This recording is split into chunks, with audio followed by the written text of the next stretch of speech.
welcome to the Deep Dive. Hello. Today we're diving into, well, a really big music event that just happened in Liverpool.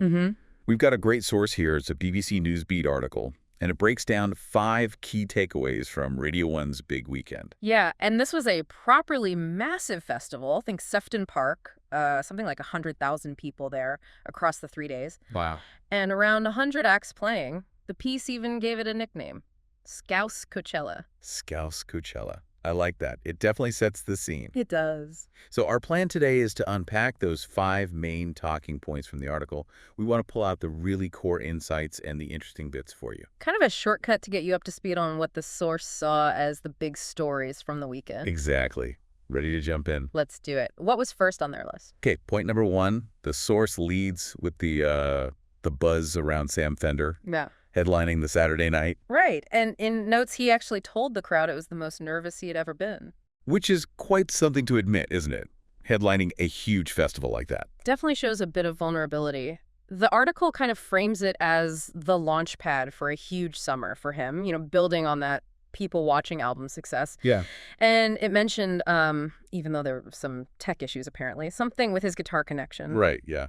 The crowd started singing his big anthems back at him spontaneously. 17 Going Under, Hypersonic Missiles. That kind of reaction, the chanting after the song's finished, it feels like more than just enjoying the music, right? The source really leans into his vulnerability, his relatability, as being central to why people connect with him. Fans quoted called him a local hero. Yeah, that journey from North Shield seems to resonate very personally with his audience right now. It does. It really shows how much, authenticity matters. Fans see that story and feel part of it somehow. His hypersonic rise, as they put it. Feels earned. Yeah, feels earned and real. Okay, so that sense of connection, it leads quite nicely into the second key point the source picked out, which is the power of nostalgia. Ah, yes, always a big one at festivals. But this article specifically mentions these anthem sets, lots of Viders and 10's hits. And what the source found really interesting was who was singing along. Right. It points out that loads of people in that Liverpool crowd, well, they weren't even born when acts like Sugar Babes or Natasha Bedingfield first had those massive hits. But they knew all the words. Sugar Babes apparently told Newsbeat they felt their music was timeless, and the fans seemed to agree, calling it very nostalgic. So it's not just people my age reliving their youth then. Apparently not. The source connects it to younger generations drawing inspiration from Y2K culture more broadly. Oh, interesting. Yeah, that pop R&B sound has had a bit of a comeback, hasn't it? Influencing newer acts like FLO. So the musical past isn't just like a museum piece. It's actually feeding into the present for younger listeners, too. Exactly. It's like a cycle of influence. Sounds get rediscovered, reimagined. Makes sense. Okay, let's shift gears a bit. The next talking point seems to have caused a bit more discussion, maybe even some frustration. This would be the Ed Sheeran secret set. That's the one. The article says rumors started flying on Saturday morning that he'd be the unannounced act on the smaller new music stage. Right, and apparently as soon as it got confirmed on social media, people just legged it over to that tent, made a beeline for it. But here's the crunch. According to the source, the area filled up, hit capacity almost immediately. Yeah, after just a couple of songs, which is kind of crazy when you think about it. Well, yeah. Sheeran, who plays stadiums worldwide, the article says he chose the smaller tent deliberately, wanted that specific kind of energy. And the people who did get in, they loved it. That intimacy. One fan called it a mental pull, that they got such a huge name for a secret set. But, and it's a big but, the source also captures the other side, just sheer disappointment. Like Kate and Scarlett quoted in the piece, who just couldn't get in, shut out. And they felt it was a shame, right, that he wasn't on the main stage where way more people could have seen him. One fan called him the biggest artist in the world. It really puts a spotlight on that logistical challenge, doesn't it? How do you manage access when a global megastar pops up on a tiny stage at a massive festival? It's a real dilemma for organizers and maybe for the artists, too. Balancing those special, intimate moments with, just the sheer number of people who want to see you. Accessibility versus exclusivity. The source makes that tension really clear. Yeah, definitely a tricky one. Okay, moving on. The article shifts focus again to a conversation that's, it's been happening across the whole music industry for a while now. This is about female representation, I assume. Spot on. The source notes that when the main stage headliners were first announced, all white male acts, there was immediate reaction online from fans, from journalists. Yeah, I remember that. And the BBC's response at the time, according to the article, was to tell Newsbeat that female artists would actually make up about 60% of the total lineup across all the stages. Right, emphasizing their support for diverse artists overall. But the source also includes a quote from Self-Esteem. She described the headliner situation specifically as very lazy and added her view that the industry is still so heavily weighted in favor of men. Which is a strong statement, yet the article also paints Sunday, the final day, as being seen by lots of attendees as like a day for women. Showcasing loads of female talent across the board, yeah. Tate McRae, H.R.I. on the main stage. Joy Crooks, J.A.W.E. in the New Music Band.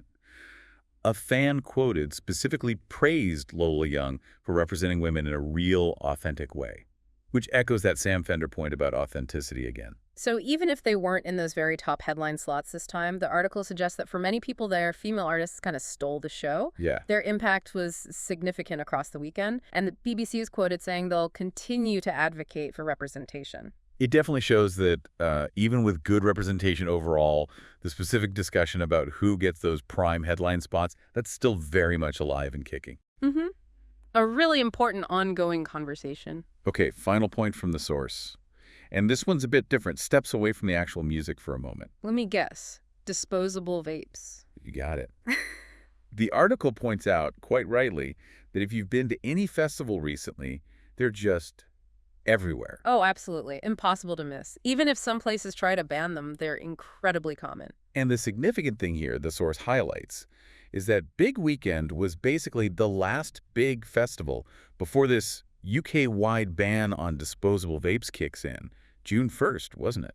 That's right. They even had special vape recycling bins on site at Big Weekend, apparently. But reactions were mixed, according to the piece. Some people didn't even know about the upcoming ban. Really? Others were sad about it. Then you had people like Izzy, a trainee doctor mentioned, who'd already switched to a reusable one. Ah, proactive. Yeah. She mentioned she'd normally smoke cigarettes at a festival, but felt vaping was, maybe better in a dense crowd. It just shows how quickly those things became part of the whole festival scene for so many people. Totally. And that ban is going to mean a really noticeable practical change for festival goers this summer onwards. How people behave at these events. So yeah, alongside the music and the industry chat, the festival also kind of captured this very current social thing, this impending change. Exactly. And the article wraps it up nicely, saying that despite these kind of universal festival things like vapes, this big weekend still felt very Liverpool.